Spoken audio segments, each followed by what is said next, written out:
আসসালামু আলাইকুম। আশা করি সবাই ভালো আছেন। বিদেশ এই শব্দটার সাথে আমরা বাংলাদেশের মানুষ অত্যন্ত গভীরভাবে জড়িত।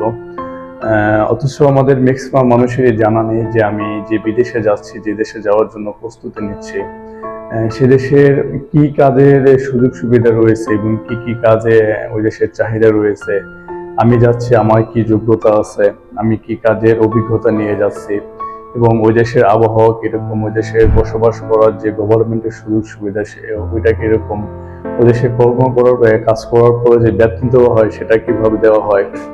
এই যে যে ব্যাপারগুলো আমরা অনেকে জানি এবং জানি না, এই জানা অজানার ভিতর দিয়ে আমরা অনেকে বসবাস করতেছি আপনার এই সৌদি আরবে। এবং কে কেমন আছেন আপনাদের জানা অজানার ভিতর দিয়ে বর্তমান তারা ভাগ্যরূপে নিজেকে ছেড়ে দিয়ে অভিজ্ঞতা এবং নিজের যে কর্মদক্ষতা এগুলোকে না জেনে ভাগ্যরূপে নিজেকে ছেড়ে দিয়ে, এবং এই ভাগ্যের উপরে ছেড়ে দেওয়ার পরে বর্তমানে এখানে আসার পরে কার ভাগ্য কার কতটুকু সহায়ক হয়েছে এবং কে কেমন আছে তা আমি আপনাদের মাঝে তুলে ধরার চেষ্টা করব।